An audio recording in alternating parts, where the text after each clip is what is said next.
Welcome back mga kaaldab. Ito na naman po ang inyong lingkod, si Mr.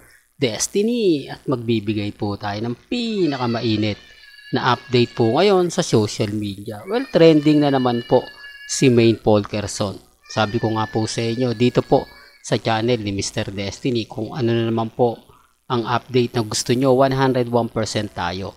Well, pasensya na po, si Alden Richards po ngayon ang trending mga kaaldab.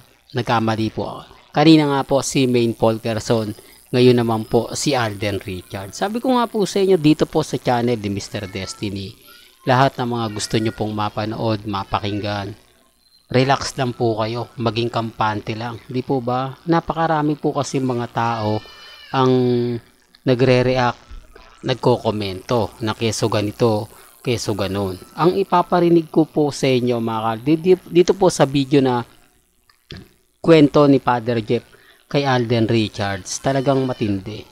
Dito magkakaalaman po tayo. Di po ba? Sabi ko nga po sa inyo dito sa channel ni Mr. Destiny, kapag ka may mga bali-balita at talagang pinag-uusapan, agad-agad nating ibibigay yan. Di po ba? At sa maririnig ninyo, bahala na po kayo mag-react, bahala na po kayo magkomento. Di po ba? Ang sa akin lang naman po, kung ano yung dapat nyong marinig, yun lang naman po yung ibabalita natin. Alden, parang Juan Bautista to eh. Bakit? Sapagkat hindi niya nakakalimutan kung saan siya galing, para saan ang lahat, at kung kanino siya dapat pupunta. No? Kasi kung hindi niya alam yon, matagal na siyang wala rin, palagay ko. Siya ay lumalapit sa akin for confession monthly. Wow, monthly. Yeah. Except nung pandemic kasi nga, again, tapos kapag may mga pelikula siyang ginagawa, medyo sumasablay. Kasi minsan abroad eh. Pero monthly talaga nagko-confess. Ikaw pa, nakilala kitang walang masamang tinapay sa'yo. At pinapatawad mo. Oo, Father, mahirap. Mahirap talaga pag may sama ng loob kasi sarili mo din pinapahirapan mo eh. Kaya nga sabi ko, yung mga sinasabi mong yan, alam ko ikaw unang gumagawa niyan eh. Amen, Father. Karapatan ka sa amin yan, di ba? Amen, Father, amen. Di ba? Po? Kaya pwede ka maging pare, di ba? Pwede, Father. Pwede. Basta, Father, pag kailangan mo ko, I'll be Alam there. ko yun ang namimiss mo rin eh, Chard, no? Isa yung exorcism ministry natin eh, no? Oo, Father, isang, eye-opener din sa akin yun talaga. Kumusta naman yung mga sandata mo? Suot mo ba? Nasusuot pa? Let yan, Father! Nila. Doon sa mga binanggit po ni Father Jeff, mapapaisip din po kayo. Tama naman po, kung si Alden hindi marunong tumingin o kung baga lumingon sa kanyang pinanggalingan, hindi niya po mararating yung mga bagay-bagay na talagang mapapaisip po kayo. Hindi po ba?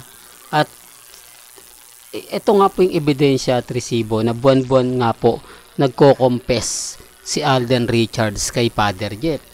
Lalo na nga po sa mga sinasabi po nila at pahayag po nila. Sabi ko nga po sa inyo, dito po sa channel ni Mr. Destiny, kung ano lang po yung latest, kung ano lang po yung trending, kung ano lang po yung pinag-uusapan, dun lang naman po tayo. Di po ba?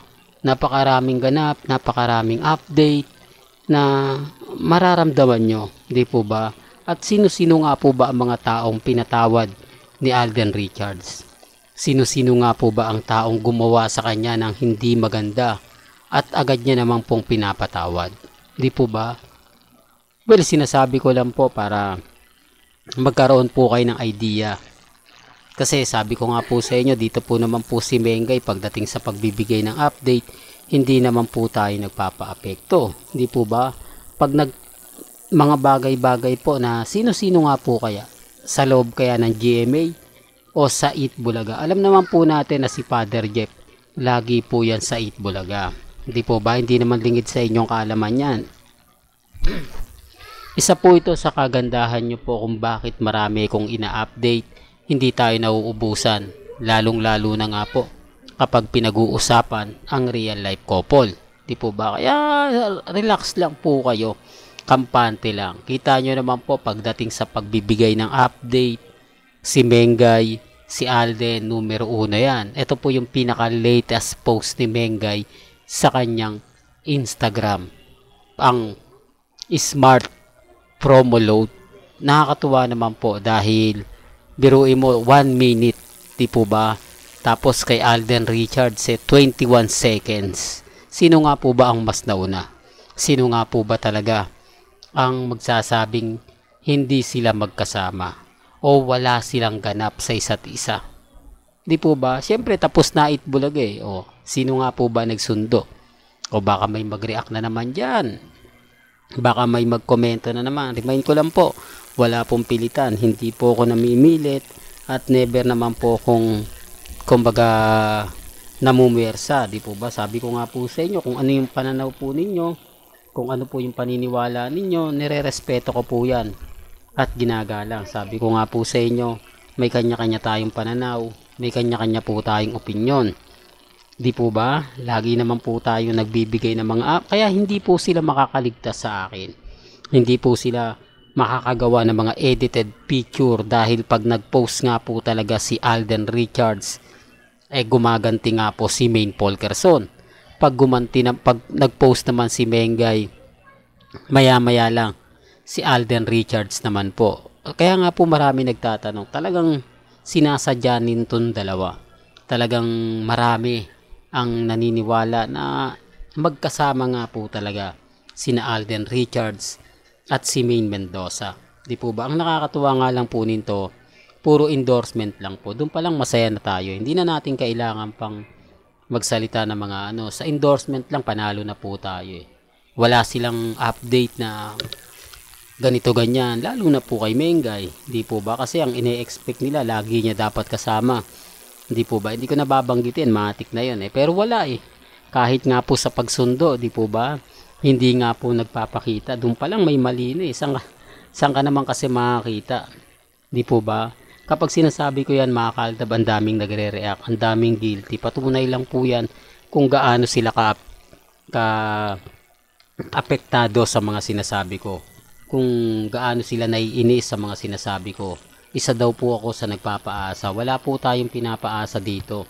May kanya-kanya po tayong opinyon at reaksyon. Kumbaga, sinasabi ko lang po ito at hindi po ako namimilit. Nasa kanila pa rin po desisyon kung ano sa palagay po nila.